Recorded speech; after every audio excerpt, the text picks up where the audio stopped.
The loser buys the winner a bottle of tequila up to $125. Okay. 150. No. Hold on. I'll do you one better. Please. Loser buys winner a bottle of tequila that a viewer in the comment suggests. I don't know about that. That's going far, man. No, not in every regard, but when it comes, What regard is it? Completionist is like you do every single thing to the end. You finish it. There's no other regard in completionist. but regarding like achievements, no, not at all. Every time you tell me about this game, I'm like, I want to play it less and less. Really? Every time you tell me, I'm like, oh man. Well, because this sounds like another job. Like I don't need another job. yeah, because it's an MMO. That's why. That was a defining moment of Diablo. Yeah, I was like, you can imagine like, oh my gosh, you're hearing about the butcher, like you're hearing the characters speak about it, you're reading like about it, and then all of a sudden you open this door where there's naked corpses, skewered and disemboweled, and then fresh meat. Oh yeah. I'm like, as a young child, you're like, oh fuck this, I'm out. Save and escape. No, not save and escape. They had an option, save and exit. I hit that quicker than you can imagine. And I closed Diablo, I turned off the computer, and I went upstairs. They're not gonna vote. You guys are not gonna vote. Nobody's voting. If you comment, you are a champion. Let's see the comment. Put forth the tequila that we will buy. All the games that I liked are dead. All the games that I hated are still around. No, not all the games. Yeah, you're being an absolutist. I know. You're right. Only Siths deal in absolutes. No way you just asked me to call your phone. Where do you think your phone is? Oh, it's recording. Holy shit. I forgot. Yeah, good call. Did I call the phone? Yeah. I actually didn't hit call, but good. Yes, this is smart. I'm like, there it is. Yeah. Yeah, she unsheathed that belt, and blood was drawn. Not really. You want to know how many hours I spent refining my build? What, for Diablo 4? Yeah. I don't want to know. About 12. It's too many hours. The game's not out yet. I know. It doesn't matter. Yeah, but I used the build calculator, and I so far maybe about 12 hours. If somebody has the courage to put it in the comments, do it. I dare you, you coward. What you said didn't make it any better. I feel like it didn't make it any better. But it explained my position. Maybe it didn't make in your mind. It didn't make things better, but it explained my position. In your mind, yes. Yeah.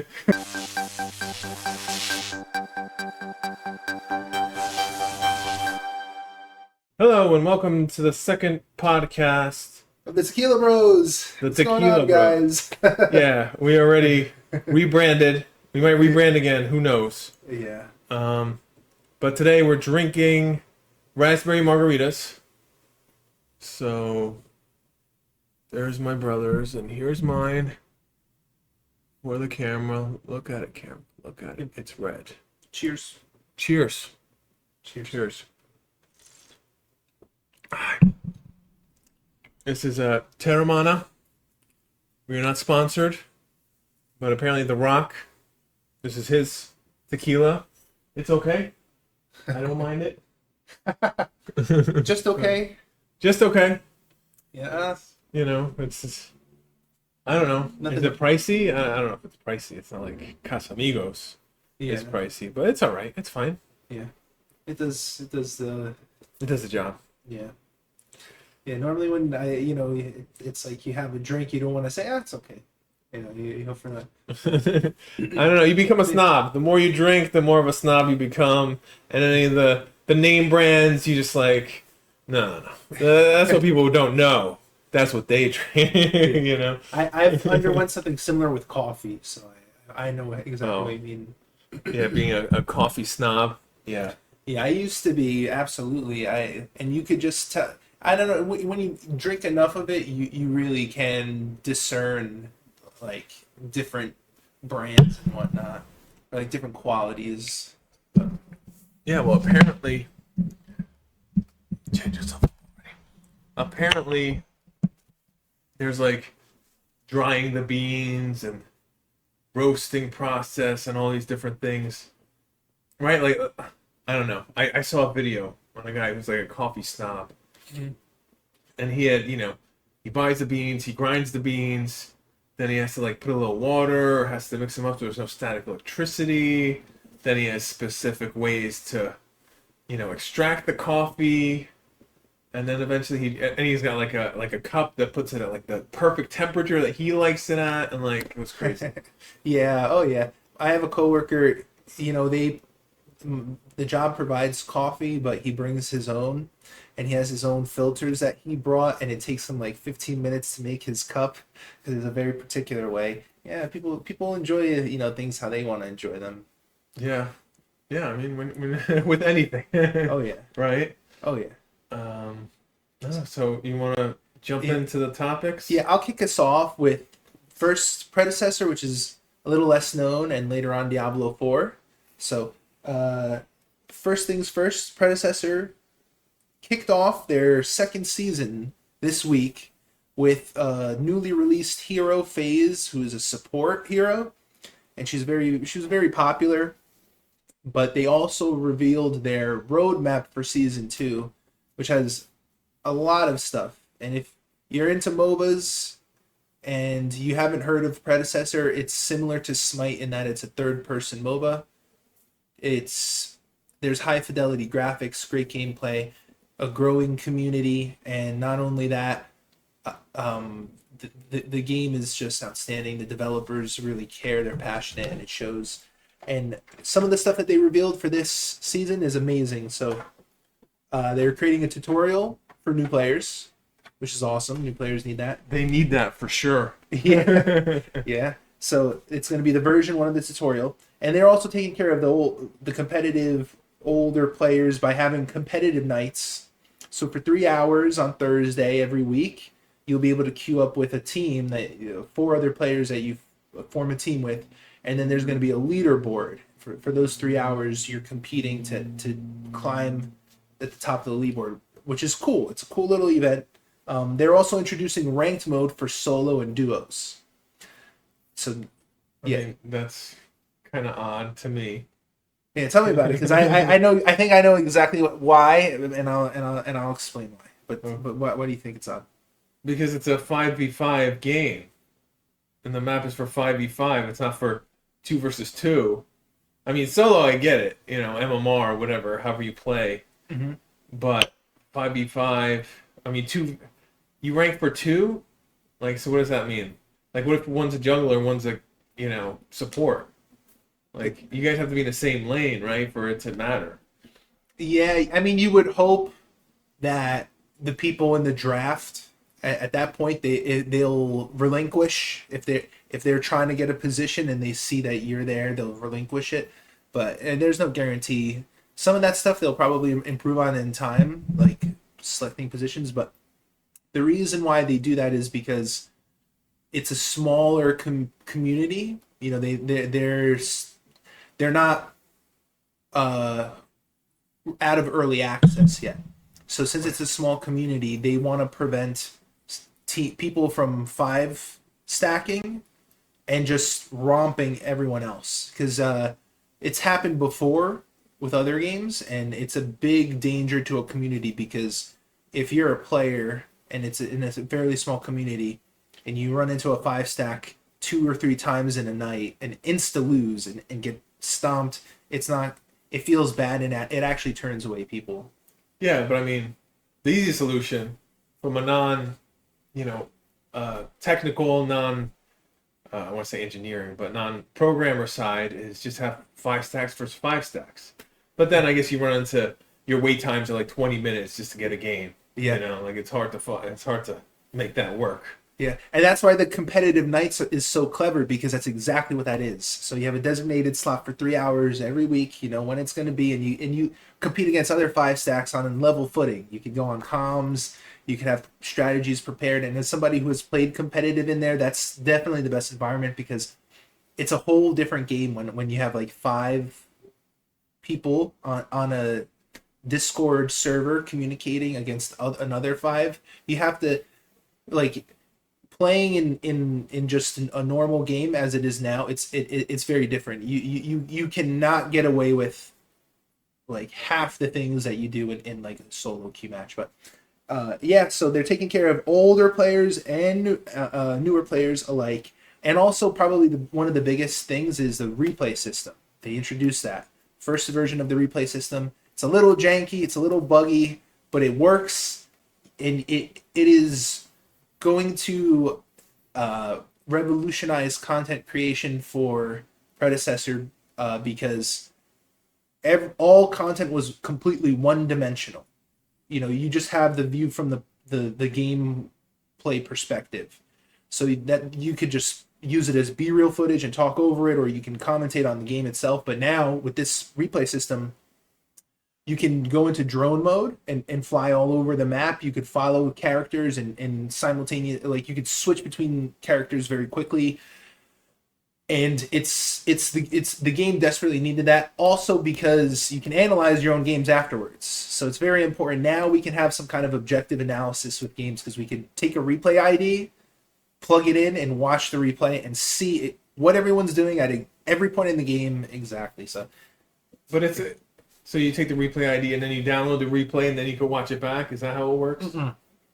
It's all done in the client. So you just, like, in the client, you'll go to the section in the user interface where it'll give you like your last few it'll give you X amount of matches, your last few played, and it'll come with a replay ID, and you could just click watch, or if you want to watch somebody else's, you can plug it in. I'm just thinking of how Dota used to do it. I don't even know how they do it anymore because I haven't watched any of my replays. Mm-hmm. But yeah, you used to have to go over there, and then you would download the clip, and then you could, watch it back. Oh yeah. It's that way seems good too. But this is just they try to make it very clear, like, this is like they put on their roadmap like V1, because it's going to be like a work in progress. Yeah.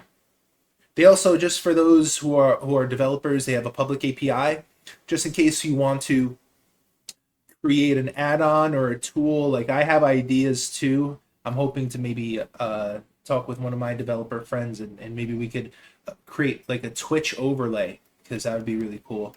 There's like a lot of cool stuff you could do. A Twitch overlay? What do you mean? Like, what's an overlay? I don't know. I haven't streamed on Twitch ever, so. So you don't even have to stream to have it. It can be like, so Twitch has these extensions. They have like a whole, you can think of it as like any kind of like plug-in marketplace or whatever. And they have these extensions that serve different purposes. So for example, to give you some not exactly Marvel Snap, but Legends of Runeterra. So they have it so you can have an overlay where you can see all the cards in their deck. If they plug, like, if the streamer has set it up and you have that same extension, you can see all the cards in the deck, and like you can mouse over the card that they have in their hand at that exact moment, and it'll like display, even though because Legends of Runeterra hides it a little bit until you go there, but then it'll display it if you mouse over it. So it's like a really cool thing. And with predecessor, there's some cool things you could do, like match statistics, like this player's win-loss ratio, etc. Like it's not perfect. They're still like refining it. It's early access, but it's the fact that they have it there, and they're releasing so many features so quickly that are in this type of quality. It's awesome. Is it quality? Because that was my next thing. I was like, you do that many features, you're more than likely to break the game in very fundamental ways that is hard to recover from. Oh yeah, the one Omida Studios, when they release their patch, I love it, because one of my favorite sections is it's a section most people don't even acknowledge or read, and that's the bug fixes section. And they always have over a dozen bugs that they're fixing every single patch, and in addition to hot fixes. So they'll release a patch on Tuesday, for example, and they'll have a hot fix Wednesday or Thursday to fix certain bigger issues. So they're firing on all cylinders at this point. I mean, they've prepped for months to have this kind of pipeline, and I love it. It like from early access till now, if the first season is representative of the future of this game will overtake Smite, guaranteed, 100%. I'm calling it right now. I called it like years ago, but still, I'm sticking to it. Those are bold words. Yeah, but I believe it 100%. Because just there's a fun fact. Talk to anybody who plays Smite, ask them about it, and I guarantee you won't hear a single positive thing. I think that's what most games. At least like Smite and League of Legends, especially those two. Oh my gosh, it's crazy. I mean, I know that because I play NBA 2K23, the My Team mode, and it's just, I don't know. I feel like it's a dumpster fire. You know, like it's so bad, but then again, it's the only basketball game, so if you want to play basketball, you know, I mean, I guess you can do like the Play Now or the My League or stuff like that, but I like the card collecting part of it, where you get cards and you trade, but it's just like, it's so much of like, it's turned into like a pay to win gotcha game, you know, where like the new packs, they always have better cards because that's how they're not gonna get you to spend money if the cards aren't better than what's already out there, right? So, but I feel like it's just such a gamble. Like they don't give you good pack odds, so like they don't give you an incentive. I don't know. It's more like, it's more about gambling and about having people spend thousands of dollars to try to get the card than it is about, you know, having fun in that mode. Do they actually display the statistical probabilities of? Yeah. Oh, okay. But like for the top level cards, I think they have to. I think by law they have to now. Yeah. Whether it's in Europe or somewhere, but for the top level cards, they display less than 2%. So it could be 0.00001%. You know, so it's like I get to get around it. You know, even gotcha games will display. It'll be like the highest level card. They'll display 0.7839 blah blah blah blah. Then the next like the you know, that'll be like the newest hot card, and then the previous one will be like 1.25, and then so that's messed up that they say under 2%, because you're right. It could just be, for all we know, you could have 0.0. You can have 30 zeros and then 1. And technically it's under 2%. It just has to exist. It could be... I mean, I feel like so weird talking about it right now, because today I posted a video where I opened packs. And I had bought like the VC, the virtual currency, when they had it on sale. The one time they had it on sale since it came out in October. And I was like, oh, let me do a 20 pack, let me record a video. And I got the best card in the game, and it was holographic. Oh, wow. Which is like, it was crazy. Yeah. It was great. I didn't get the best 2 cards, but I got the one best card in that pack. Which card was it? It was Jokic. Oh, okay. I can't remember his first name right now. But... Is it Donovan? No, it's not. No, it's definitely not Donovan. It's definitely not Donovan. Yeah, I know him. He's the one that has like an unorthodox shooting pull up and release, right? Yeah. He'll like backpedal on one leg and shoot. Let's see. Donovan, yes. Yeah, it's definitely Donovan. Nicola. Oh, of course. Jokic. Except he's close. He's a 6'11".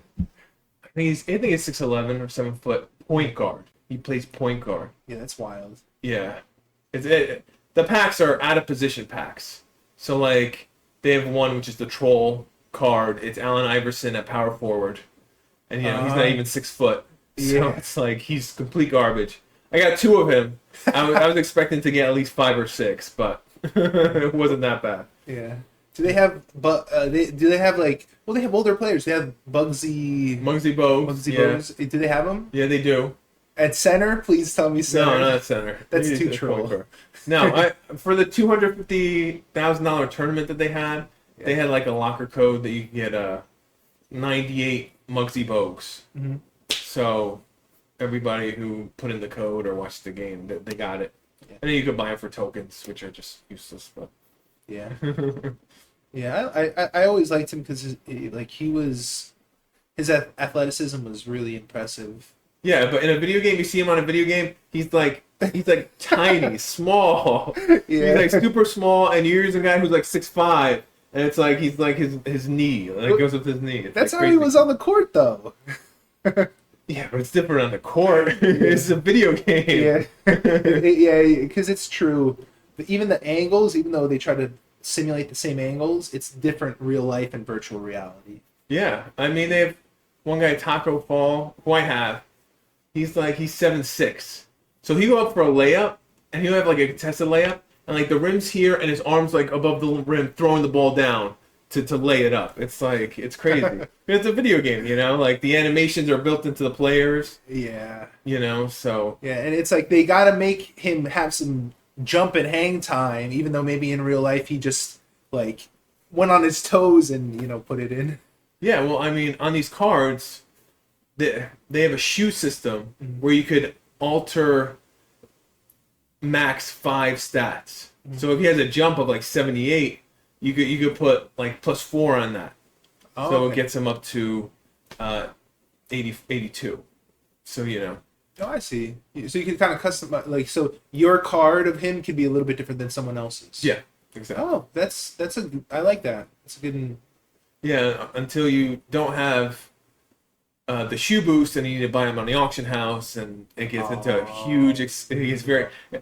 It's like these are things the shoes, the shoe boost, coaches. They have logos that come in packs, so it's not just player packs. Yeah. It's like everything else, and that's why it's Pay to win. pay to win. Yeah. Oh, goodness. Yeah.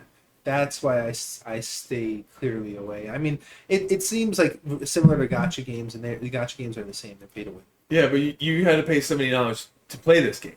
Like Oh, it's not free. yeah. You know, it's a full price game.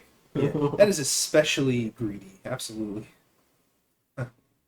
Yeah, it's the executives at these companies. They make these decisions and just they want people to pay more money. That's all. That's for sure. That's the whole name of the game. Oh yeah. But yeah, I mean, going back to predecessor, I'm like, I haven't seen their store at all. I don't think they have it up yet, right? No, it's up. It's up. I have all the skins. It's a very It's bare bones, right? Like, yeah, it's a very bare bones. now I and think about lackluster. it. I got, what do you get? You get like 10,000 for the witch pack. Well, because you have to pay to play it right now, right? Yeah. It's not free to play. So Yeah, but the packs they're done. That was like a promotion Oh, for really? early access. Yeah. let me see. I'm gonna check But, it, you know- maybe offhand. On the roadmap, they actually are going to revamp the store. They specifically mentioned that. Let me see. I mean, here I still see the Epic Bundle. But did everybody know? Oh, maybe I'm wrong. Is it still available? Epic DLC, Rare DLC. It's the Epic Bundle. How many you get? You have 4,000 coins. I thought it was 10,000. I think maybe that's like the founders. That's what I got. Oh, I think that's what I got too. So I got 10,000. So you only get 4,000. Everything else was like 1,000 or something. Yeah. I don't know, but yeah, I got that. Yeah. Oh yeah. I mean this game is gonna make a fortune because the skins are expensive. Even like I'm gonna be honest, I love the game, but the skins up until this point, like 1 or 2 of them are really hot. Maybe more than that, like 1 to 5 of them. The others are just recolors and they're doo doo. They're doo doo. No, they're garbage. They're like 10. Like if you equate it monetarily, they're like $10. But I'm supporting the game, so I bought them. But still, it's like all skins can't be winners, especially this early. But they teased it. So the CEO, RDS Ace, Robbie Singh, he released a video where he explained stuff, and they teased a new skin. They consider it like I guess a tier 2 skin, where like a tier 1 skin is like just a recolor basically. But a tier 2 skin has new visual effects and sounds and stuff like that. And so it was for this hero Bellica, and she's like kind of like Metroid, like Samus from Right. Metro. So it's kind of like that, and it's like computerized, and she has abilities and stuff.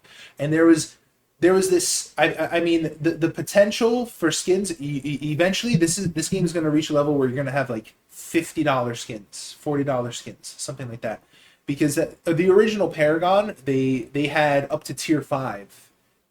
Unfortunately, they never released a tier 5 skin, and it only ever hit concept. But it was like you change everything: icons, visuals, sounds, the character model, everything. Right, animations.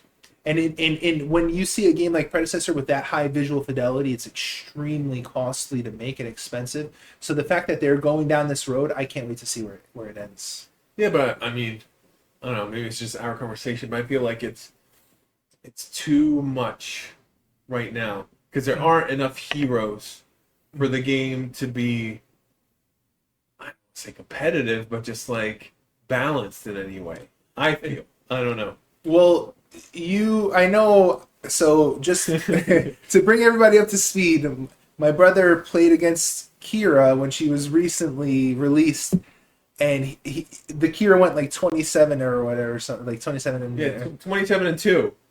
Yeah. And I was a support, and I was like, "This is an awful experience," Yeah. and I haven't played since. Yeah, exactly, and so yeah, it does follow traditional MOBA strategies where the newest released hero, it's overtuned, and they've brought her back, and I also can vouch that she was overtuned because I played against her in a tournament where my opponent as Kira went 29-1, 29-3, something like that. And so they nerfed her since then. And Omida Studios is really good with that. But her ultimate basically was like, if your team doesn't save CC for her ultimate, you are done. Because in an AoE, like you remember Overwatch? Yeah.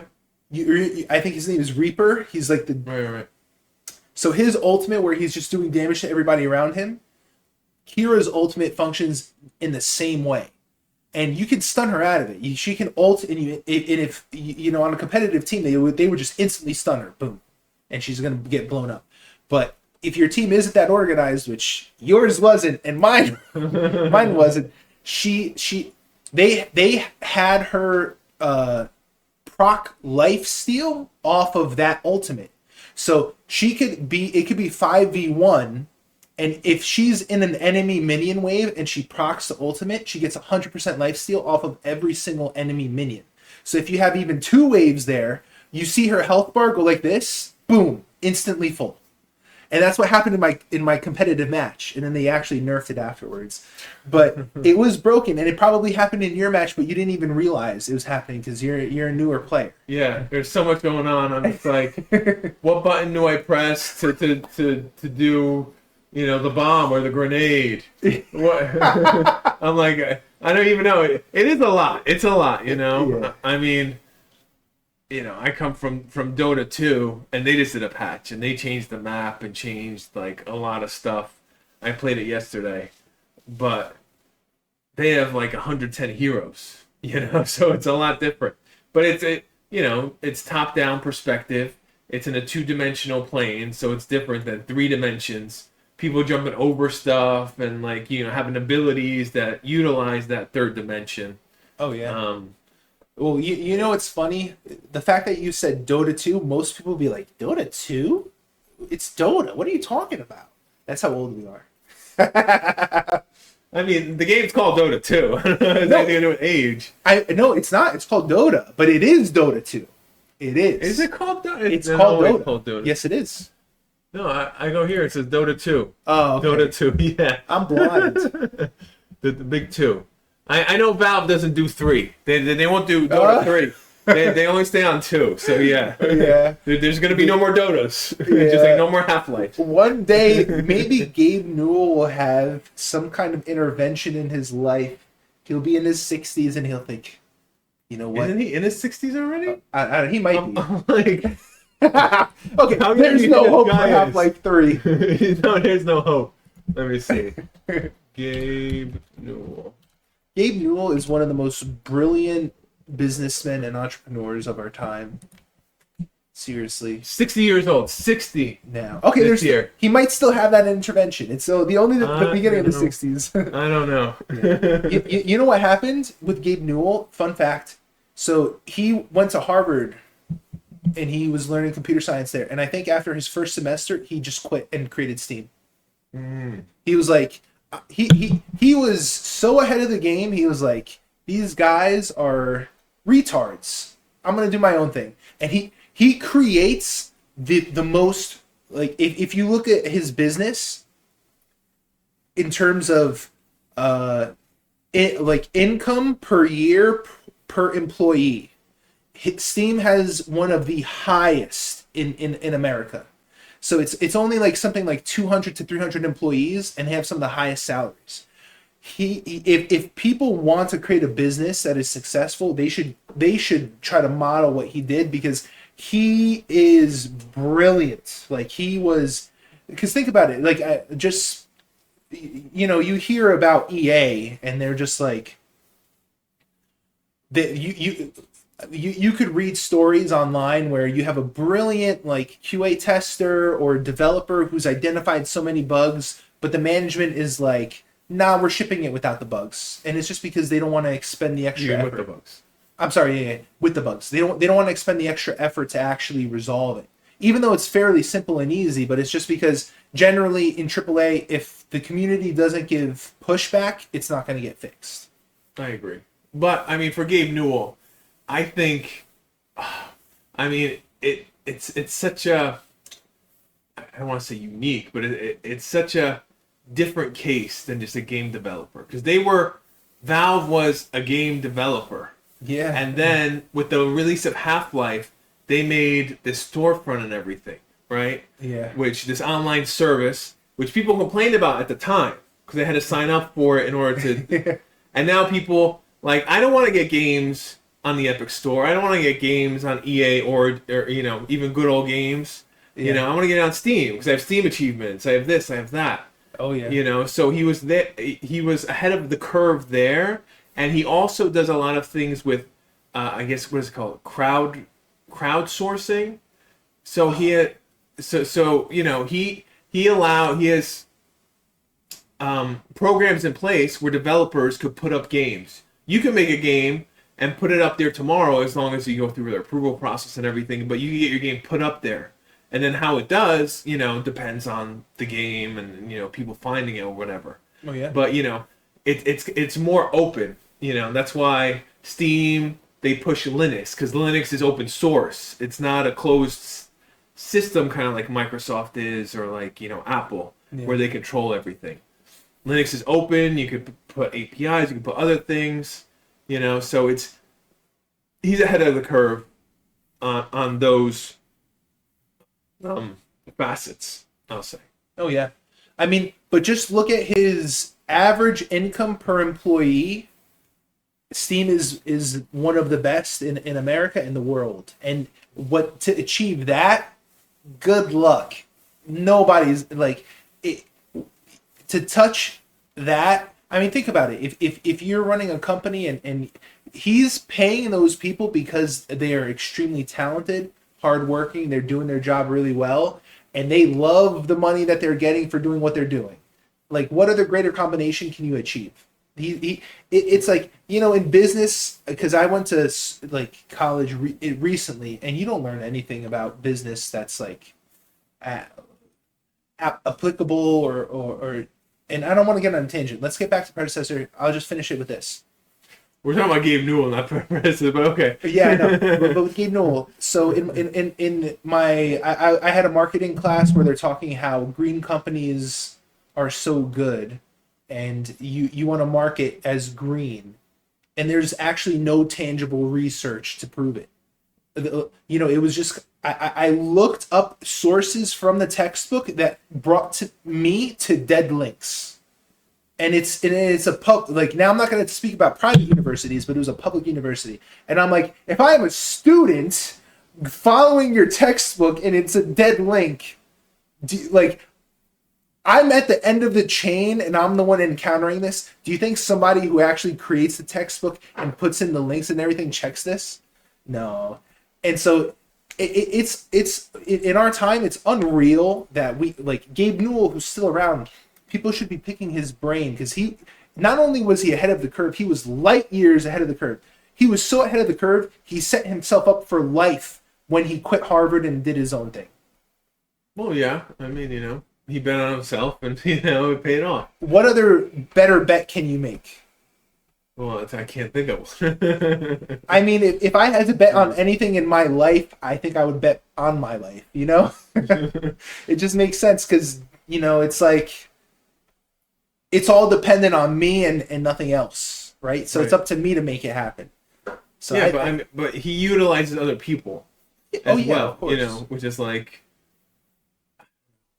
He I didn't mean, he didn't achieve what he did by himself. Obviously not. But he was he met people, cultivated a team, grew that team, and learned yeah, along the but way. I mean, you have to be open to that. Like, I don't know, like because I'm thinking more of the crowdsourcing, and he has like if you want to make items for Dota 2, you know, Oh and, yeah. and you're like an animator, you could do that, and they'll give you a cut of what they make, but they take a cut on everything you make. So they're Oh, take, yeah. so like that's where they're making all that money, is of things that they don't even make. Things that they don't even like. If you sell a game on there, I'm sure they take a cut for every game. They didn't make these games. They didn't make the thousands of games that they have. Yeah. They have the platform where you could get these games, and Yeah. And think about how brilliant that is. And the contrast between somebody like Bethesda Studios that used to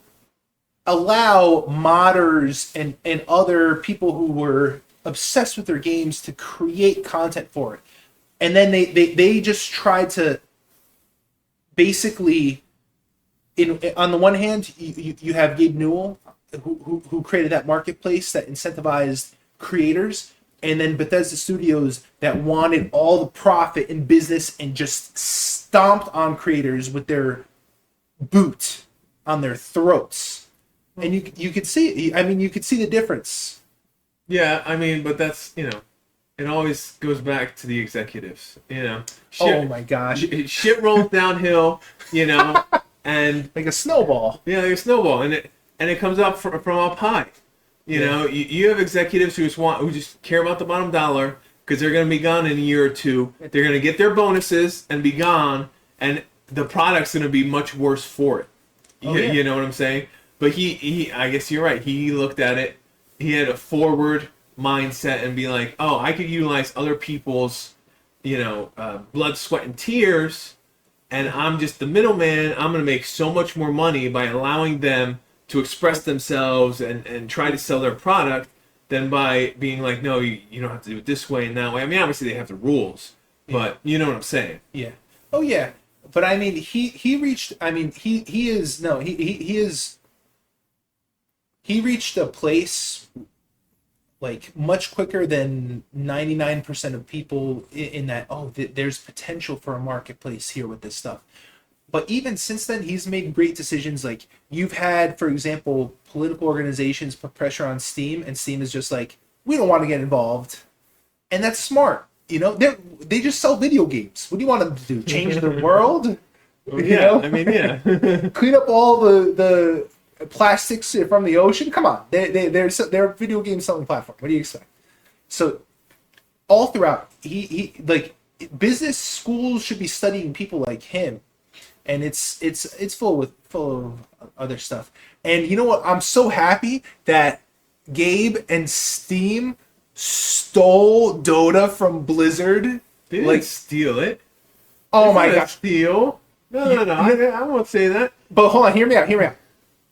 After Dota 2, Blizzard put into law in their user agreement that like anything created from their software, any kind of custom games is their property. Well, yeah, but they used to give you all the tools that the developers had. Like I remember Warcraft, was it 2 or 3? Yeah. And you would be able to have the map editor, and you would be able to have all the tools that they use to create maps and scenarios and stuff like that. And you'd be able to use it and make it and use Battle.net. Yeah. And that's how Dota 2 was, or Dota 1 was created. I think it was in Warcraft 3. It was in Warcraft 2. I think they both had map editors, and StarCraft 2 also had a map editor. Yeah. But it all boils back down to the executives probably never even touched a video game in their life, never even understood it, and that is a factor. Absolutely is a factor. Because if they did, they would have seen it from a different. It would have just been more than zeros on a bottom line on a spreadsheet.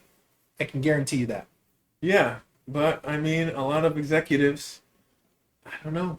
I don't know. Yeah.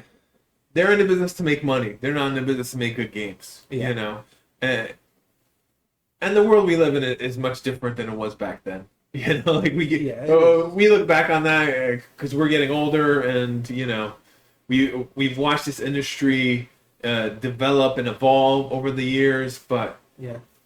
we'll never have that era back again. You know, but then again, we live in the best era ever. Yeah. For video games, and there's so many, and there's so many good ones, and you can even get old ones, but Yeah. I don't know. Well, I mean, I definitely think people are spoiled now. I think that there was a golden age to video games, and we're past that. But by no means do I think that this is a bad time for video games at all. At all. But I want to. We'll touch upon it again when we bring up Diablo 4, because Let me jump right in. Let's segue to Diablo 4. Yeah, you know what? Okay, yeah, we'll segue to Diablo 4 because the other stuff is just. I'll wrap up. I'll give a quick. I just had one more section in predecessor. So just a quick- let's do it. 2 minutes. So, in this new season, they're going to have new profile icons, new loading screen, hero recolors, cosmetic types, new skins, a new and improved UI, scoreboard rework. They're going to have new recall and jump pad visual effects, and in terms of functionality, a ping system, controller support. They're going from version 1 controller support to version 2, which is a big jump. An improved store. They are going to have a new hero every month, starting with May, which is going to be a mid laner. And for those of you who are Paragon heads, it's either going to be Iggy or Morgesh with and this is my own personal pick, a small chance of Wraith. In June, they're going to have an off-laner, which is most likely going to be Greystone or Kwang. It could possibly be Aurora as well. And the least likely ones as off-laner are Serath, Terra, Yin, Zinx, and Wukong. So for you Paragon heads out there, which none of you are, hopefully one of you are, in due time, I will aim to convert you. We'll see. But in the last month, Mike, it will be another original hero of predecessor. Another one. That means two original new heroes in 2 seasons, and this one has a massive shield. And it's either, I'm really hoping it's a jungler with a shield. Really, really hoping. But the fact that Omida Studios, they are transitioning into a AAA studio from an indie studio, and they're able to produce another unique hero from scratch. It is huge, because if you see the visual fidelity of the game, it's no easy feat when it comes to the modeling, animations, and everything. And then so that ends my 2-minute rant. Hope you guys check out Predecessor. If you ever want to learn Predecessor, come to my Twitch channel. We're always learning. It's my Twitch channel, called the Dojo. Yeah, my Twitch channel is the Dojo, and we try to perfect our craft, which is Predecessor. No way you just asked me to call your phone. Where do you think your phone is? Oh, it's recording. Holy shit. I forgot. Yeah, good call. Did it call the phone? Yeah. You know, I actually didn't hit call, but Good. Yes. This is smart. I'm like, there it is. Yeah. Okay, so we're doing this now. Anejo, Tequila, Coralejo. I don't know. This is a different tequila, and we're taking shots because I didn't make any more drinks. I don't have any more limes or lemons. I do, but I still want to make any more drinks. So, sorry. no, don't. So, I selected for myself the shark. Today I'm the shark. And today I'm the turtle. Oh, that's so fitting. I love turtles. You're always the turtle. I know. Out of all the ones, I'm like, he loves turtles, other than penguins. But there's a big penguin and a little penguin. But I'm like, you don't have a little penguin yet, so. Oh, in due time. Yeah, I like penguins too. But if I had to pick, it'd be a turtle. You know me so well. Cheers. All right, cheers. Here we go. Are you, okay. I said, this isn't like that other tequila. It's Yeah. like, do you need something, some water or something? No, I was just thinking like, man, I hope he doesn't chug this because I'm not ready. No. Take your time. No. Okay. I just don't want to make another drink. Is all. All right. Yeah. So let's dive in to your next topic that you've prepared. Okay. Here. So our final, I guess, genre is or game is Diablo 4. So Yay. so no, now because of some of your feedback from the previous episode, I was especially looking forward to talking to you about this. So we'll start off with just some general changes. They released they released many videos previously where it was just marketing speak, like, oh man, there's so many great ways to play the character how you want to play. And it's like, I love Diablo, and especially the atmosphere and lore, and it was just like fluff, right? Yeah. And you didn't appreciate that. I didn't appreciate that. Most people didn't appreciate that. But and it was also on the developers' streams previously. You told me you clicked on one, you heard that fluff, and you just clicked off.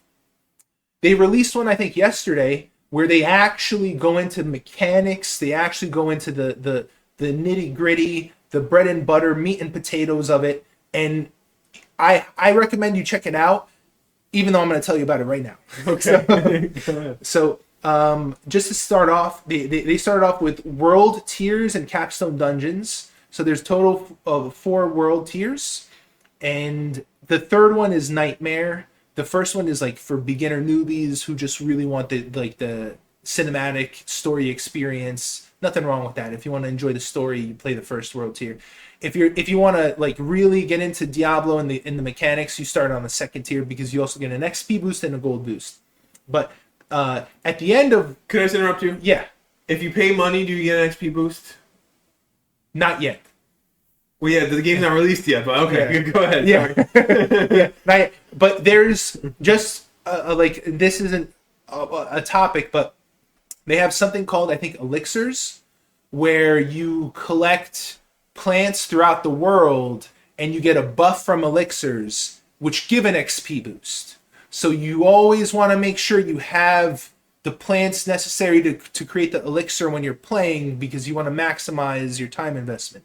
So elixirs are a mechanic in the game, though. It's not, not yet anything you have to pay for it. But You with will. Blizzard, You will. You probably will. So say you start on World Tier 2, which is the where everyone's going to start, and you get to the end. So in order to graduate to the next World Tier, you have to clear a capstone dungeon. And Solo or with in a group? you could probably do it in a group. Yeah, they wouldn't limit that, but it's a I dungeon. don't know. They might. Yeah, maybe. I don't think so. They didn't mention anything like that, but it's like a dungeon on steroids, basically. Like you're gonna have mini bosses and stuff. And you haven't played, but Diablo 4, you don't have unlimited potions. You have 5 charges, so you have to manage them while you're fighting and during, especially during boss fights, because boss fights have health bars, and it's usually 75%, 50, 25. So when you knock it down to 75, he drops like 2 charges. So it's kind of like that. You have to. Yeah, and it's also like you don't have a whole row of skills that you can put on there. You only have like what, 6 skills. Yeah, It's very so you limited. can play on a controller. Pretty much. Exactly. Yeah. Yeah, that's true. Which limits it a lot, Yeah. in my opinion. You're 100% right. It is limiting, and I think Diablo 3 was like that too. Yeah, you can only do 6 skills. yeah. The game, Diablo 4 is what Diablo 3 should have been. That's like where I'm thinking right now. That's my opinion. Diablo 3, I'm sorry for the people who like Diablo 3. There were people who like Diablo 3? Yeah, there are. Yeah. Yeah, I mean, there are people who like, eating poop, but... Yeah, there are. And we're not equating the two. But No, we're not, but I am. But yeah. Diablo 3 is It was not a good game. Yeah, I'm not gonna further divulge on it, but Yeah, I played a lot of games, and it was not good. It was not a good experience. I play NBA 2K23, and it's my team, and it's not a good experience. Yeah. But I guess I'm addicted to it. I don't know. because I play it all the time and I love it. But yeah, it doesn't mean it's a good experience. It doesn't mean you should do it. That's all I'll say. Yeah, to each his own. And with Diablo 3, you know, there's a lot of people who enjoyed it. I wasn't one of them, but to each his own, right? Yeah. Yeah, I mean, you know, sometimes I like to play bad games. You just like to play bad games, you know? Yeah, everybody has their own tastes. Sure, yeah. Let's go with that. Yeah. So now higher tiers, obviously, they drop, like, in the same way Diablo 2 had, like, normal Nightmare Hell items. You know, you had Nightmare tier items, Hell items. So Diablo 4 has the same thing. World Tier 3 gives access to drop sacred items. And those are only available, like, different sacred items are only available in different areas. Like, it's not across, like, a blanket. Like, you're only going to find certain sacred items in this area, in that area, in this. And then, of course, World Tier 4 gives access to ancestral items. So it's, like, the same thing, Hell Tier. Now, to give you an idea... Can they drop Stone of Jordan? That's what I want to know. Can they drop the Stone of Jordan? There might be an item like that. Yeah, because that's what I think of ancestral. From Diablo 2, from Diablo 1, like, are we talking about those items? Yeah. Now, I'm glad you brought that up because they do have items that pay homage to Diablo 2 items. And better. And they do. So I have an example here. Harlequin's Crest is the Diablo 4 item that is the equivalent to the Diablo 2 Shaco. And so Shaco was like, it gave like 1 to all skills and magic find. It was like, for a sorceress, it was like, if you don't have this item, you're not optimal at all. You're not even suboptimal. You're nothing. Now, so Harlequin's Crest in this game, I mean, it just might be the best helmet for every single class because it's insane. It gives like 10% damage reduction to 15% damage reduction, which is obviously insane in itself. But so the normal level gives +2 to all skills. The Nightmare gives +4 to all skills, and the Hell gives like +6 to all skills. I mean, they didn't reveal the Hell version, but the Nightmare version doubled it. So I'm only assuming it's going to add 2 more. Is there an auction house in this game? I don't think so. I think it's like actually like trading. Like you actually trade like you did. Yeah. Which is good because like if this game had real money auction house like Diablo 3, I wouldn't have touched it. And by the way, no, I'm not going to bring up the lead creator's name because I don't want to do that. I mean, it doesn't have to be real money auction house. But can you spend money to get money for the auction house? Like, no, because it won't be real money. Not right now. But you get, well, yeah, because the game's not out. But, like, you know, a year from now, will you be able to? Probably. It could change. Yeah, I because of Blizzard's track record, I will full, like, I'm not gonna pull my punches. It can absolutely change. As of now, they've really tried to, like, almost seems like the Diablo Immortal, the phone game, they just went like complete greed, full pay to play, like everybody be damned, we don't care about our players, this is what it is. They went 100% on that, and that kind of spared this game a little bit. At least that's your hope. That's your hope. Yeah. That's my hope. Yeah, exactly. That's because it's Blizzard. I know. It's not even Blizzard. It's Active Blizzard. But that's the thing. So I acknowledge that. I acknowledge it 100%. I don't deny it. Now, you know, so there's more items that are homages to earlier items. One item that I'm really, really hoping for is Merchant's Reaver, because in Diablo 1, oh my goodness, I don't remember. Oh, it's Bro, Diablo 1, what I remember is you had dial-up internet where you had to tie up the phone line yeah in order to get on the internet. And I remember there are 2 stories. So one, this is with Diablo 1. I wanted to download the demo, and the demo was 50 megabytes. Oh my goodness. Yeah, and back in the day, like, you were getting like kilobytes, you know. So it was like I and you know, our parents used a phone. So I did it like 8, 9 o'clock at night, 10 o'clock, I forget what it was, and I started the download. Yeah. You know, and I was hoping like the next morning it would be done. And I woke up and it wasn't done. Of course. You know? Yeah. And I think it took 2 or 3 nights. And then the other story with dial-up internet is I remember I had chosen, because you used to have like your area code, and you would be charged if you called outside the area code. So I picked I didn't know anything about towns. I don't know. I was like preteen. I was like, oh, this looks like the number for AOL. This is the one we're going to use. And then when the phone bill came and it was like $300, my mom was like, what are you calling? Why are you calling this number? Oh, yeah, no. that was not good. That was not good. Oh, I bet it wasn't. Yeah, the belt came out that day. Oh, goodness. That was my next question. Yeah, because we have the same mama. Yeah. Well, that's why we're the tequila, super tequila bros. Anyway, she unsheathed that belt, and blood was drawn. Not really. She was a maestro. That was back in the day. Yeah, people used to get away with that. I don't know. Yeah. You know. Yeah. It was a different world. Let's be honest. Anyway, go ahead. And yeah, so from the starter worlds to the increasingly more difficult worlds, monsters are stronger. They have different logic in the way that they target. Projectiles seek better as you increase in difficulty. Monsters have different cooldowns for certain attacks. And the devs, this is one of my favorite points of the recent dev stream that they had like yesterday, was that they didn't just want to create monsters that have increased damage. And that was one of the biggest faults of Diablo 3, because Inferno mode, you will die. It's just basically there was unavoidable attacks that had increased damage. I fell victim to that. And that I was quite literally I played hardcore wizard on Diablo 3, and I never played it after this again. And I was running, and off screen there was these guys that have like these hands that they put in the ground, and then it comes up and does AoE damage. I'm thinking of Path of Exile, but anyway, yeah. But in Diablo 3, so I'm just running, and one off screen does that hit, and I don't even see him, hits me and kills me.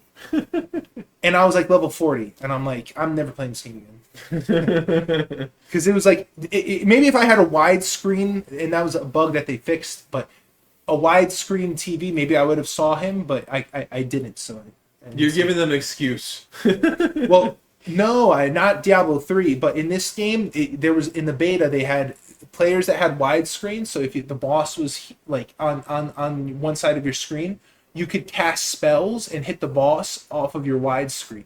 That players who didn't have a widescreen didn't have access to. So but theoretically, they should still be able to hit the boss. No, because if you have the wider screen, so if you can only cast it here, if you have the wider screen, you could cast it here.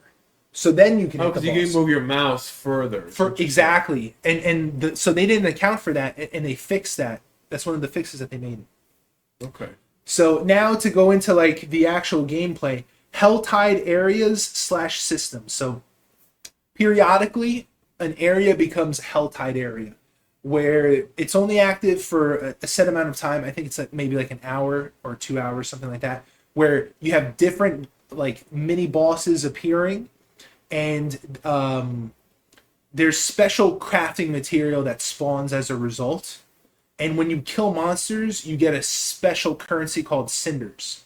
And within these items, they have caches that are geared towards a specific slot. So you could have a cache that is geared towards helms. And now during that hour or 2 hour period when that area is a Helltide area, that cache is going to be there. So what you have to do is if you're trying to get like a unique helm, you mark it on your map with a pin, and then you continue to farm enough cinders until you can unlock the cache, because the monster's dropping that currency. Maybe you need 500 cinders, and you just started and you have 20. So then you're gonna farm until you have 500 and then come back. So that's one mechanic there. And if you die, you lose your cinders. So you have to be very careful in how you engage monsters, because if you die, you're shit out of luck. And so also once the Helltide duration ends, you lose all your cinders. Okay. Yeah. And then so you can't carry it over to the next area. So that's Every time you tell me about this game, I'm like, I want to play it less and less. really Every time you tell me, I'm like, oh man. well because this sounds like another job. Like I don't need another job. yeah, because it's an MMO. That's why. I mean, the last MMO I played was it WildStar? Oh remember goodness, that game? yeah, I love that game. It was really good. That game was really good. Yeah. Yeah. And it dies. You know? Yeah. Eventually they put it on one server, and then there's just not enough people. There's not enough people who play MMOs anymore. It's not the genre anymore. You know? They honestly were ahead of their time, I think, and maybe they should have had less servers to begin with, because it's like part of the reasons why like the combat and mechanics in WildStar, some of those are in Lost Ark, which is wildly successful. Oh yeah, a lot of games took because because before it was just WoW. So you just sat in your place, and the boss picks one target, and then you got to protect that target, or they're not doing AOE attacks, they're not doing all this stuff, which most of the games now they took from that, but as happens so often, the trailblazers, the ones who come up with this, are not the ones who get credit for it, are not the ones who are known for it, and I think that's the case with this, because they had the MMO, and they had things where you had to move your character out of the way before you're attacking, before you're pressing, and that they brought different elements into that. It's a very common pattern where the people who are the trailblazers aren't the ones who are the most successful. It's like the second, third, or fourth people. So for example, I think it was like Betamax came out first, which for those of you, for many like younger people, we used to have VHS tapes that we would plug into a VCR player. And I'm pretty sure Betamax came out first, which was basically a superior version of VHS. It had better visual fidelity and everything, but nobody cared. But VHS is the one that took off. And the thing is, there's so many other examples of this. Not only like with USB, I forget what the other thing was, but USB became the universal thing that everything uses now, because it was so, I don't know, open to other devices. Like I think they're, what do they call it? Protocols or whatever. Yeah. Anyway. It could be because it's just, for example, if WildStar was an ARPG, they would have been like Gabe Newell, light years ahead, and they would be the biggest game in the world right now. But they're not. Because I don't think so, because I don't think an ARPG is the biggest game in the world right now. But No. But I mean, I shouldn't have said that. They would have been immensely successful, because it's like they had a great formula. But you know what? To be successful, you need the right combination. And even if you have one thing off, it's not the right combination. That's like the reality. I think they also did where like you had your own home base, and you could customize it, and you could do stuff. And then like Path of Exile has that, and all these games you have your home base, and you could buy these items and put it up and design it how you want to design it and stuff like that. So like a lot of games took. I don't know if they were the first game. Like I'm not gonna go on a limb and say that, but yeah, probably Minecraft. Right? Yeah. But I mean, they had a lot of great ideas, and it was a good game for its time. You know. Oh yeah. But then like, what is it? Star Wars Tour? Is that what it is? The MMO? That's still around. Oh yeah. Right? It's still around. People are still playing that game. But that's carried by the IP. So, yeah. Yeah, I remember playing it, and I got up to like level. The cap was like 50. I think it was 50 or 60. I think it was 50. But like I was playing it, and I was like, this is awful. I was like, why am I doing this to myself? What do I get out of this? And then I quit because I couldn't do it anymore. You want to know how my experience was when I was playing? I got to like level 16, and this is how it was when I was playing. That's how it was. And I mean, like you I know people who are really diehard fans of it, but they were also into the lore. They read Star Wars books and stuff like that. I'm a big fan Yeah. of Star Wars too, but not. I wouldn't. I would consider myself like a casual fan. Oh yeah. I mean, for me, I was like, oh, they have a story in this MMO that's apparently, I don't know, it was groundbreaking. You didn't have a story in an MMO, and you changed it. I mean, it changed the way you played the game. So I was interested, and like I was drinking one night, and I was playing. I was like, I need a drink to make this like not enjoyable, just like passable, just like normal. Like I'm playing this game, and I'm drinking because I'm playing this game. Like it's not like I'm drinking and having fun playing this game, where you can play a bad game and you're drinking and you're having a blast. No, I was drinking it just to be like slightly annoyed as opposed to really annoyed, and I was like, I'm done with this game. Like, but that was back in the day. That was back when it came out. I don't know. Like, it's still around. It's still around. Yeah. All the games that I liked are dead. All the games that I hated are still around. No, not all the games. Yeah, you're being an absolutist. I know. You're right. Only Siths deal in absolutes. And it's true. I mean, that's a good quote. I actually remember that Star Wars quote because it's true. Because nothing is ever 100%. It's always like when you dig into the details, you uncover a little bit more. Yeah. Another game that I love that's gone now is Marvel Heroes, Return to Marvel Omega. Yeah. It was an action RPG with Marvel characters. That was great.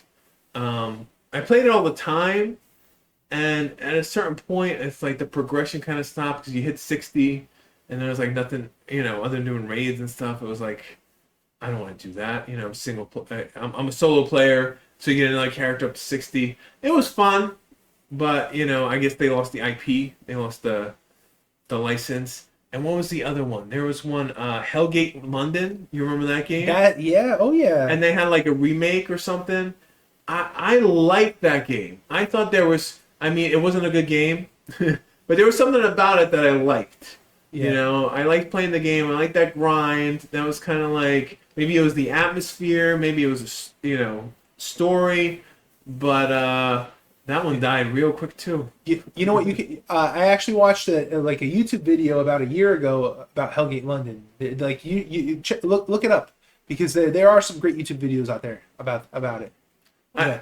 I think they remixed it. They did like they tried to revive it or something, and I don't know. I wasn't even interested, and I liked the first game, but I was like, oh yeah, but the time that the first game came out, it was like trying to push boundaries, so that's why it's not like the revamp is not as well received. Okay, so Paragon boards. I'll rush through this because there's 4 different types of nodes: normal, magical, rare, and legendary.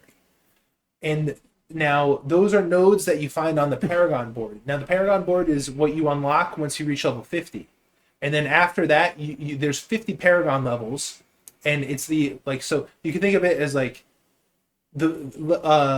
instead of going to level 51, you go to Paragon level 2, and you get 4 points per level.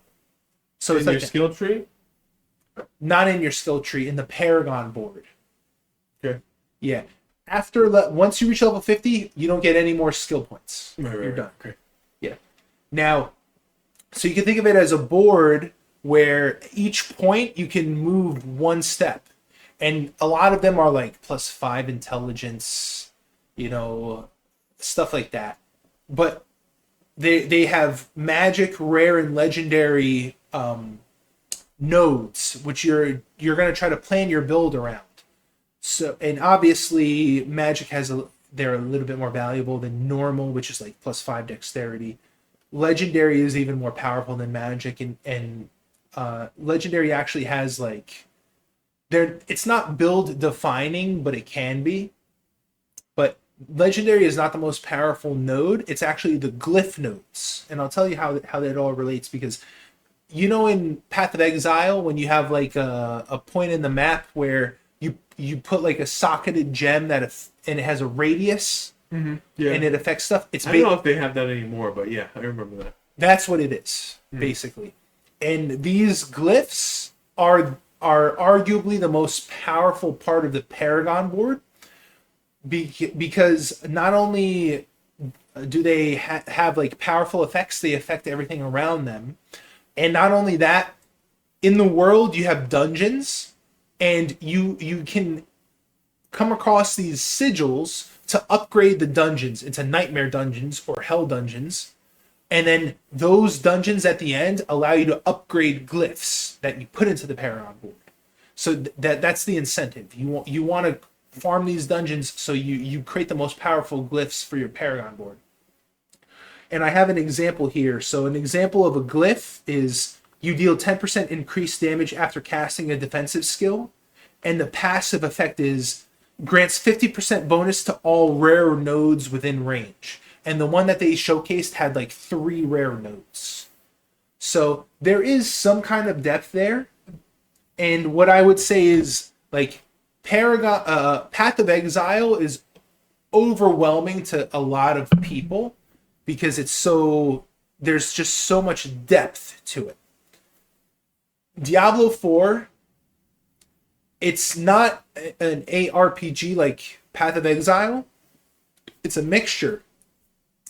ARPG / MMO, and it strives to give you the feeling of the depth while having that same kind of gameplay. It's like if you are hardcore, you're going to play Path of Exile 100% of the time. But if you cannot cut it at Path of Exile, which I cannot, Diablo 4 is a great option. And that's kind of why you think so? Yeah, we don't know yet. No, it is absolutely. I mean, I've been researching this, and Path of Exile is heads and shoulders way more complex. Way like those guys who excel at Path of Exile, who rock it. It's because they know the game through and through, and they know all the variables, the dozens of things that you have to take into account: items, skills, characters, classes, ascendancy classes, all of that. They know all of that like the back of their hands. And Diablo, you can know like a quarter of that and still feel powerful. And that's kind of why it's going to be successful. Well, I don't know. I might have to play it just to see, just so I could say no to everything you said yes on. You know, just to see if it is good. I mean, it comes out June. I don't think anything else comes out at that time. So that's always a recipe for success. Oh, where yeah. you get a big release and there's nothing else coming out around it. Yeah. I might try it. We'll see. I don't know where NBA will be at that point. I know we haven't even gotten into Marvel Snap. Oh, which, yeah.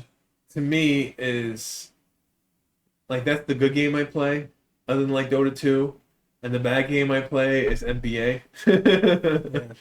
But yeah, we'll save it for the next video. Marvel Snap. Okay, yeah. We'll dedicate a section of it towards Yeah, but Diablo 3, I don't know. I mean, Diablo 4. Diablo 4. Yeah. And then so just to conclude the Diablo 4 talk, because from the beta there was critical feedback which they actually made changes, and this is like one of the things where it's like, for me it's weird because it's like, why is Blizzard doing this? This is weird. They're actually catering to the players. And like, you know, Kriparim's critiques. Kripparrian. Yeah. I'm sorry. Kripparrian. His critiques. A lot of his critiques were addressed. There's updates to all the classes. So he complained about excessive running around dungeons and stuff. They reformatted the layouts of the dungeons so that there's as little time wasted just running excessively. Not only that, Kripparrian, he raises the complaint that you have to kill 100% of the monsters, and then you have to search a little corner for one zombie that just got stuck in a closet. So what they did was they have a threshold. It's like something like 10%. So once you cross that threshold, all the monsters just come seeking you. Oh, that's smart. Yeah, it's like one of the best solutions I've heard to that problem. And so, and then there's some miscellaneous stuff where, like, the only other thing that I have here is there used to be a reset dungeon button that you could press, like, you're about to die on hardcore, reset dungeon, and you save yourself. They removed it. So now it's if you clear dungeons with no town portals or players inside of it will take about 60 seconds to reset. So you're just gonna have to sit outside of it, like in old school WoW, where you're sitting outside of a raid or some kind of dungeon. Or if a partially cleared dungeon, it'll take about 150 seconds to clear out, and you just sit outside and wait until it resets. So if there's like no activity within the dungeon after that time, it'll just automatically reset. And then to conclude the Diablo 4 section, May 12 to May 14 is the Server Slam weekend. And it's basically them, like, as you know, my brother and I know very well that Diablo 3, you couldn't play for the first, like, 3 weeks because it's like... Yeah, you got login errors. Yeah. So this Server Slam weekend is to try to simulate that and test their servers. And it's May 12th to May 14th. I don't know if you won't... They didn't clarify if you only have access if you purchased it. That might be the case, but what could probably happen is you could probably purchase it, participate, and if you don't like it, refund it. So that's something that is probably viable.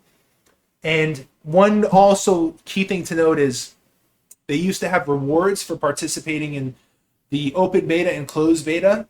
This Server Slam weekend is the last time you can achieve those rewards.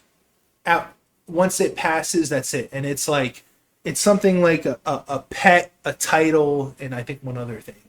Yeah, if I've learned anything from playing games as long as I have, those rewards are always garbage, and they only get better as the game lasts longer. Yeah, but this game's gonna last for years, many, many, many years. You hope, dude. Diablo 3. Think about this. Diablo 3 was such shit, and look how long it lasted. It's still alive today.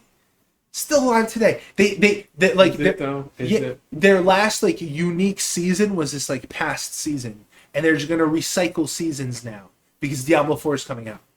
That game was garbage, and it lasted this long.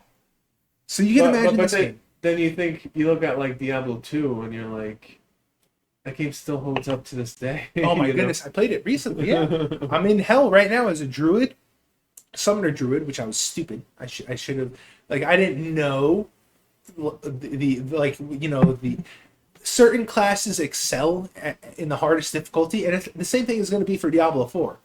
And Summoner Druid in Diablo 2 is very gear dependent. So, I know, like, I'm sure many people out there will feel the same way as I do. Oh, gear dependent, no problem. I will bridge that gap. No, you fucking no. Takes a long time. Yeah. I think I told you like the other week. I was like, yeah, I'm gonna get these rune words for the build. I just have to find a 3-socket longbow. No, I still haven't found it. It's hard to find these keys. I have the ruins. I just don't have the socketed hell longbow. So, yeah. You can trade with players. Did they have like a trade chat or something in there? Oh yeah, they do. Yeah, Diablo 2 is better than Diablo 3. Hands down, absolutely, absolutely. It's so good, Diablo, and like you can just imagine this remastered version. The studio that did it, kudos to them, because it's basically Diablo 2 with modern day graphics, as best as it can be, and it's just the same great Diablo experience. Like it really is. But you know what? I encourage you, Mike, to try Diablo 4 because it's the story. It's got a good hook. It's got a good hook. I might have to just because you keep talking about it a lot, and it seems like you're gonna play it a lot. So I might just try it. You can hop on my PC and create a character and try it because it's good, man. I'm telling you, the first 10 minutes I think will hook you because it's like the story. You're like, oh man, fuck yeah, this is like. You think so? I don't know. I mean, I don't think so. Honestly, every time you talk about it, I'm like, this is the game I don't want to play. It's a grind. I'm not like, make no mistakes about it. I have people on my stream being like, "Oh man, you're gonna play Diablo 4? What are you gonna play? This? Oh man, I can't wait to create these 3 characters." And I'm like, 3 characters? What are you talking about? Are you I said, I think you're underestimating how much time it's going to take to just really flesh out one character. Because I only have plans for one character and one character alone. It's like, it's an MMO. You have to understand, it is an MMO. You like the same way, if you're starting up a character in WoW, you're going to spend the next, in game time, 90 hours trying to refine that character. The same thing with this game. You're not going to be like, you can like create multiple characters and then just never go that far. Yeah. But if you want to like explore the end of the game, no, you're going to be with one character. Yeah, but it's like you hit a level cap with one character. Do you want to raid? Do you want to do these things? No, not really. So let me level up another character to 60. And then when the expansion comes out, then I'll do those things that I couldn't do because I didn't have a raid. I didn't have, this group of people to do it with. You know what I'm saying? Like they're those players too. They're players who are more casual than the grinders. Yeah. Because that is true. I'm a bit of a completionist. So when I don't know about that. That's going far, man. No, not in every regard, but when it comes, what regard is it? Completionist is like you do every single thing to the end. You finish it. There's no other regard in completionist. Yeah, but regarding like achievements, no, not at all. But that's what a completionist is. That's true. Yeah, no, I don't mean it in that sense. I mean it in the sense that. So I'm creating Druid, which is people are arguing is the weakest class, which I think that it's like, guys, relax. You played to level 25, and you got level 25 legendaries where they inflated the drop rate for legendaries. They don't understand that. But listen, you're gonna get. Maybe because I know you. You like to pick the one that's the worst. You do. You like to pick the class that's the worst and try to make it look like the best. You know me so well. I'm like, there's a class that's the worst, the worst, and it'll be the worst for a while, and then it'll patch it, and then it won't be the worst. But it's not necessarily be the best. But you like to pick the worst class. So, and maybe they're accurate with that. That's all I'm going to say. Oh, they might be. But listen, I have dude, you want to know how many hours I spent refining my build? What, for Diablo 4? Yeah. I don't want to know. About 12. It's too many hours. The game's not out yet. I know. It doesn't matter. Yeah, but I used the build calculator, and I so far maybe about 12 hours. And I went from I'm going to go down this core passive in this tree, and then it shifted to this, and now I'm here. So, do you like doing Excel documents? Because it sounds like that's what you like. I really do. That's what it sounds like to me. That's what I do for my job, and you know what? It's like the most defined part of my job, and it's the one that I excel at. And it's the part of my job where when I'm trying to explain to the CEO, he doesn't even understand. Well, let's not get into our personal job because that's too much for you guys. Yeah. But I do like Excel documents. It's one of the most powerful programs in the world. Well, I'll say that I don't dislike them, but I definitely don't like them. Yeah, I can sympathize with that. Yeah. But the thing is, I've been using build calculators, and I've been going through the Paragon boards, and I've created maybe 10 iterations of the build that I wanted to play on release. And so I have a build. Like what I do is I do this exercise where I create a build, and then one morning I create a build just from inspiration the morning, and I do it up until a certain point, and then I record it and I save it. And then I do the same thing. So I have maybe 10 different examples of that build. And then I go and I compare the differences to the builds. What was I feeling this day? What was I thinking this day? And then I But you can't test it. No. You can't test any of it. But what you could do is, this build calculator has an export option where you could see the numbers. So it's X amount of critical chance provided, X amount of critical damage provided, X amount of earth damage provided, nature skill damage provided, because that's what it all boils down to is the multipliers and how they relate together. Okay. So you can weed out builds like, oh my gosh, these 3 builds are infinitely better than these 4 builds because these 4 builds, the numbers are just doo-doo. Well, see, that's how we're going to play differently, because if I play this game, which I probably will, just for the content, people, I'm going to play it, and I'm just going to start a character, and it's going to be, what, the Necromancer? Is that what they even have? Or Necromancer, Witch Doctor, whatever the hell it is. Necromancer. Yeah, fuck the Witch Doctor. Sorry. That was my Diablo 3 guy. Like, yeah, you know, I think he's a cool character, but I'm sorry. For those of you who are Witch Doctor fans, it's because Diablo 3 is such shit. So it's not a reflection of the Witch Doctor, it's the reflection of the creative lead and Diablo 3. Okay, please continue. Sorry. what you said didn't make it any better. I feel like it didn't make it any better. But it explained my position. Maybe it didn't make in your mind. It didn't make things better, but it explained my position. In your mind, yes. Yeah. No, I'm gonna do that one because I want to summon as many skeletons as is possible, and I want the skeletons just to go. They don't summon skeletons. Apparently not. It's not like Diablo 2. Sorry. Oh. You have like 5 ultra juiced skeletons that die, and you're gonna have to recast. So. Well, they need you to keep clicking, because I've learned that with Path of Exile. Yeah. That's like when they need to keep clicking. So in the beta, you would have like 5 skeleton soldiers and like 2 mages or whatever, and they just survived infinitely. They actually changed that, and it's the same amount, and you're gonna have to keep clicking. Do they have any other like familiars? Druids. Druids is probably not the druid cast. Yeah, I know they have a wolf or whatever, but like, does the necromancer have any other things that they could cast? That's like a familiar, like I'm thinking of Grim Dawn. No, where you could cast like a little, whatever it is. No, so I could be wrong.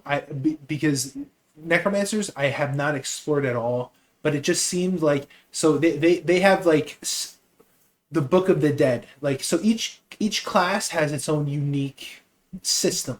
Right. You told me that. Yeah. Necromancers is the Book of the Dead.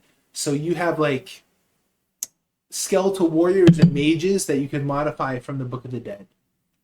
And so that's that from I don't have any more information on that, but it's not like people wanted it to be like Diablo 2 where you could have an army of freaking skeletons because that was Who wants that? Who doesn't want that? It was so cool. Right. Legendary. That's why I say Diablo 2 is better than Diablo 3 and 4.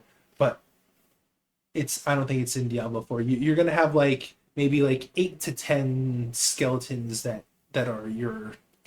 Listen, for me, my ARPG dream is I cast all these minions and then I just walk around picking up stuff. That's my dream of playing an ARPG. They kill everything. I don't die, and I just pick up all the loot. I don't have to do any work. That's been my Diablo 2 summoner experience. And I'm like, dude, I disagree. It's amazing. I hit them for like 0.01% damage. Yeah, you're not doing damage. Yeah, and I have to wait till all my minions kill them. But that's amazing. That's an amazing gameplay experience where I can watch Netflix and chill playing Diablo at the same time. Like that's amazing to me. I am multitasking in 2023. So let me ask you, because this is why I want to ask you. Make sure if you have time, watch the most recent Diablo 4 developer video and let me know your thoughts for the next cast, because they wanted to make sure that casters, it's not like that. Like, you are active, you're involved, you're not like attacking, but and one thing that they said that I thought was really awesome is they just don't want, when you encounter a boss, all your minions die. They want you to have your They specifically mentioned that we don't want all your minions to just evaporate when you've encountered a boss. We want them to be effective. So yeah. So and it with Diablo 4, it play on my account. Log in on your computer and try it out, just so you know. So you don't waste money, just in case. I'm invested. I'm in it, but you don't have to be. So if you want to try, you're more than welcome. Okay. Yeah, I don't know. I mean, I'm not good at that class in any Grim Dawn, Path of Exile. I'm awful at that. I'm awful at video games. I gotta say that right now. I'm not good at video games. I've just played them forever, and my 2 brain cells have picked up a thing or two. But that's the class I like to play the most, because honestly, I just wanna. You want to have that build where it's like, all right, I did all the work in the beginning. Now at the end game, I don't do anything except pick up loot. Yeah. Like that's the build you want to get to. Yeah. My minions take care of everything, and I just pick up all the spoils. Yeah. I am the overlord. I am the overseer. I am the master of whatever, my domain. I don't know, Seinfeld reference. Yeah, it sounds like it's going to be a gear dependent class, but achievable. Every class is gear dependent. That's the whole game. You'd have no reason to play. Oh, sorry. That's fine. You'd have no reason to play unless you picked up gear. Unless they have, the loop of killing monsters, dropping gear, picking up newer and better gear. That's the whole game. Oh, yeah, yeah. Like you have no reason to click on the monsters if the gear wasn't better. Yeah. That's true. It's absolutely true. But it's like in Diablo 4, it might be different because you have to understand it's a very long game, right? So level 1 through 10 is going to be different for different classes. 10 through 20 is going to be different for different classes, etc. And in the beta, the classes that flourished, Necromancer, Sorcerer, and Rogue, those were the ones that just whooped That booty. doesn't sound good. Because normally those are the classes where it's hard to start, but at the end game, you're the most powerful. Yeah. That's how it normally works. Yeah, but I think it's the inverse in this game. Barbarian, Druid are the ones that excel end game, and the other ones are the ones that I like. To be honest, I'm not going to say that they don't excel at the end game. They excel all game. That's my opinion. That's what I think. Gotcha. But it just takes longer for the Druid and Barbarian to get online. Because dude, I think I have a fairly unique build. I believe, and we're gonna see what happens. We're gonna see what happens with it, because the only thing that my build lacks from is defensive, defensibility, basically. And so, you could always sacrifice a little bit of damage for 15% non-physical damage resist and stuff like that. So that's probably going to be something, but that's when I am able to test it, but yeah, dude, I've been working on this build for more than 10 hours. So well, when it comes out, you should have a build guide. When you actually get up to, I don't know, what's the level cap? So the level cap is you reach level 50.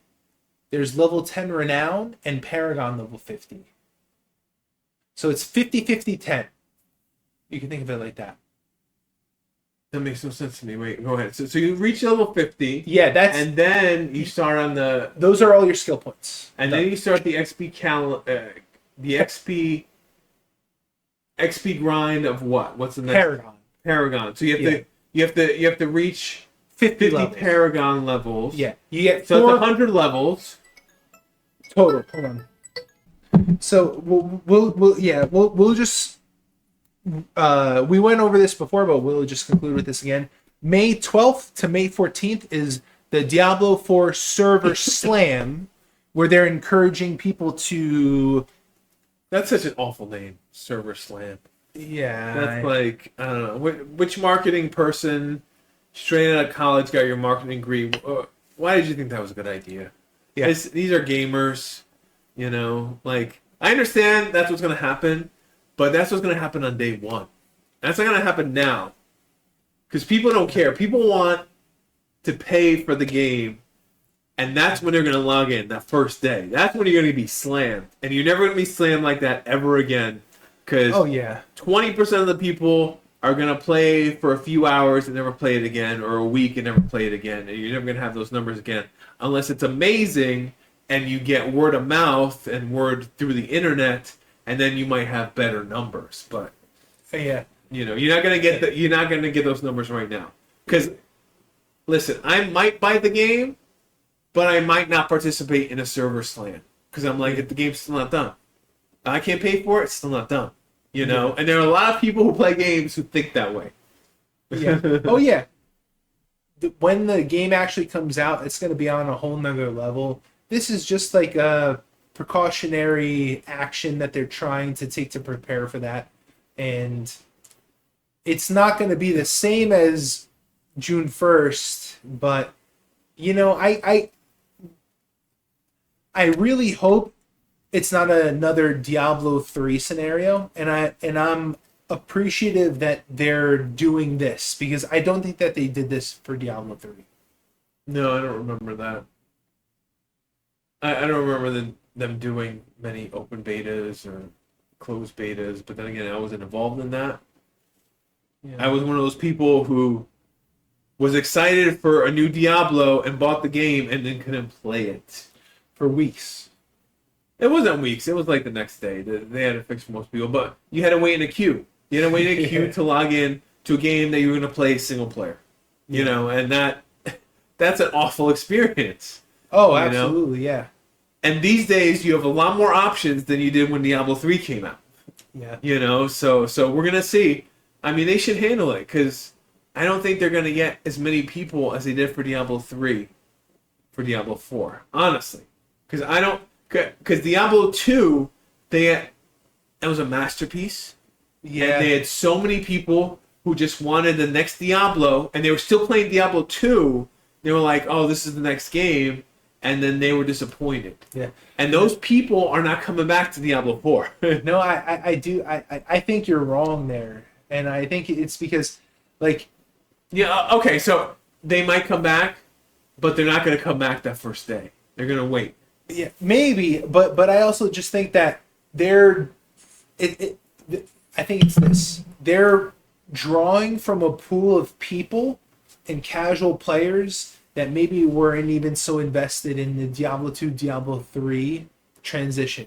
Mm-hmm. Because, it's kind of like... Go ahead, keep talking, I'm sorry. I'm making faces. No. It's no problem. With the cinematics and everything and what happened with Diablo Immortal and everything, they have a very large pool of people. Like, the thing is this, Diablo Immortal was so successful that they could create Diablo 4. Was it successful, really? Immensely. My god. You have people who have spent over $100,000 on the game. This is why I lose faith in humanity. Honestly, it's like, I don't know. Anyway, people. That's... I never played it for a second. I don't know. Did you play any of the... I don't want to get copyrighted, but Nintendo? Wait, which game or what? What about it? They had like the phone games. No, I haven't. No? I heard about it. I watched videos about it, like especially like a Mario one. Oh my god, this... Not that I can even monetize this video, but yeah, I don't know. I tried it and it wasn't that good. I just wanted the regular Mario experience, regular, Nintendo created Mario game, because they knock it out of the park. Their software department is amazing. Oh yeah. They know video games, and and it's not like they have a story that you'll remember, but it's a game experience that it's just like, you're like, yeah, it feels good, it plays good, and it's satisfying, Yeah. I don't know, and Blizzard doesn't have that anymore.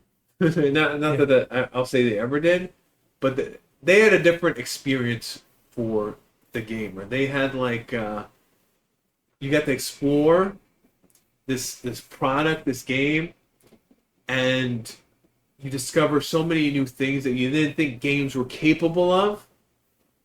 And the way that they did it was so just like, I don't even know how to describe it. It's hard to describe, right? Like, do you remember when you played, like, I don't know, when you did I don't even know what StarCraft 2, but like StarCraft 1, when you played it for like the first time, or you played Diablo 2 for the first time, or like you had like... Of course. Yeah, do you remember, like, what did that feel like when you first played it? You were like, yeah, you're like, I can't believe video games could give me this experience, right? You give me this feeling, you know? Like, let me tell you, I played, so for Diablo 1, when I entered the room of the butcher and he said, "Oh, fresh meat," I pressed escape, save and exit, and I and you shit your pants. yeah, I closed Diablo and I went upstairs and I didn't play it.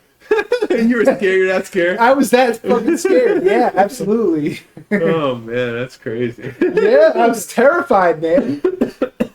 That because you have to imagine I'm like an 8-year-old child playing this game, so Yeah, it's horrifying. No, it's horrifying. That's your experience of Diablo, anyway. That was a defining moment of Diablo. Yeah, I was like, you can imagine like, oh my gosh, you're hearing about the butcher, like you're hearing the characters speak about it, you're reading like about it, and then all of a sudden you open this door where there's naked corpses, skewered and disemboweled, and then fresh meat. Oh yeah. I'm like, as a young child, you're like, oh fuck this, I'm out. Save and escape. No, not save and escape.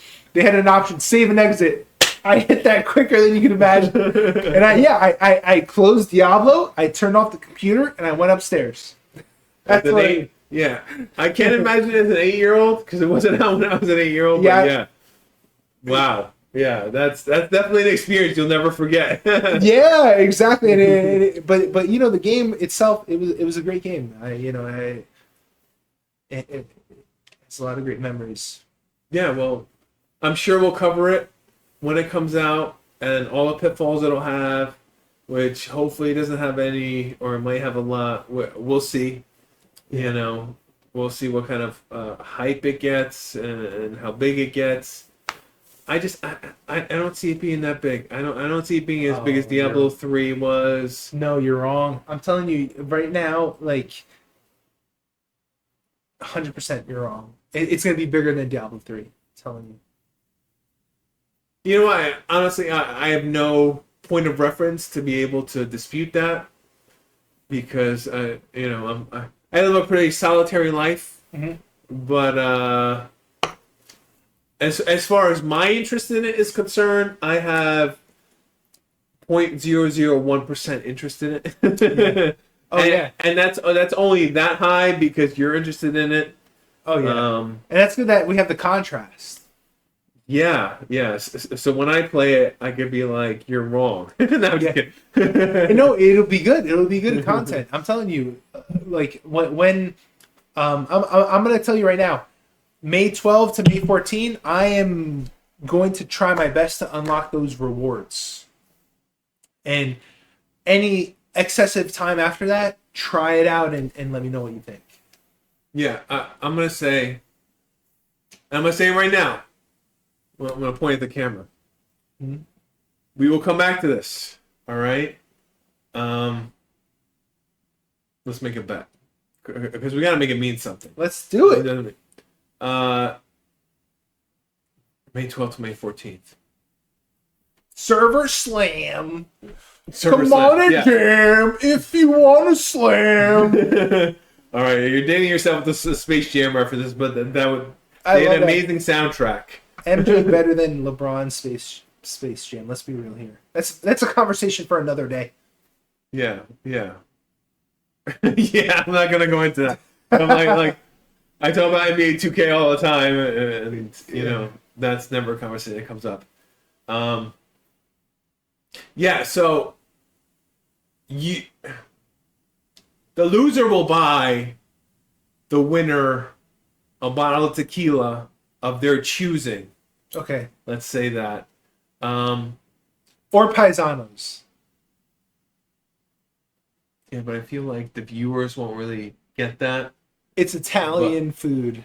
It's Italian, but that's the way to describe it. Yeah, it's a restaurant by where we live, which is in parts unknown. Yeah.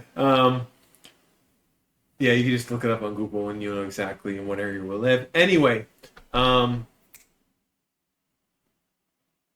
was only saying the tequila because this is what part of the podcast is about. Yeah. So I feel like that would be on topic, on brand.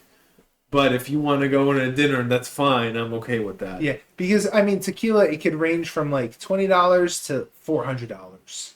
Oh, more than that. Exactly. Yeah, exactly. So, yeah, that's why I threw the Italian option in there. Why don't we just go to the loser buys the winner a bottle of tequila up to $125? Okay. 150? No. Hold on. I'll do you one better. Please. Loser buys winner a bottle of tequila that a viewer in the comment suggests. Or we take suggestions and we have a vote and the viewers vote on it. If anybody's here by this point, at like we're almost 2 hours in. Yeah, it's gonna have to be a multiple part podcast. No, it's gonna be one part. I mean, it's gonna be like an hour and 45 minutes. But for That's you, fine. But I think it's for your channel. I will put it in the beginning of the podcast just to make sure people see it if they watch it. There were like 8 viewers on the first one, but anyway. Yeah. But a suggestion from the viewers for a tequila under $150. Yeah. There you go. Listen, USD. They're not gonna vote. You guys are not gonna vote. Nobody's voting. If you comment, you are a champion. Let's see the comment. Put forth the tequila that we will buy. I'm telling you, man. We're fishing in a small pond right now. We got to act accordingly. I'm telling you, they're right now that nobody's voting on anything. We're counting on like 10 viewers to vote on something. No. If somebody has the courage to put it in the comments, do it. I dare you, you coward. Anyway, that's a good segue. Like, share, and subscribe. Like, share, and subscribe. This is YouTube. Yeah. Hope you enjoy this podcast and the next one. Yeah, we love you all. I guess we should sign off now, right? It's the end of the podcast. Thank you everyone for joining us. We hope you've had as much fun as we have. Absolutely. And we'll see you in the next one. See you in the next one. Peace out. Bye now.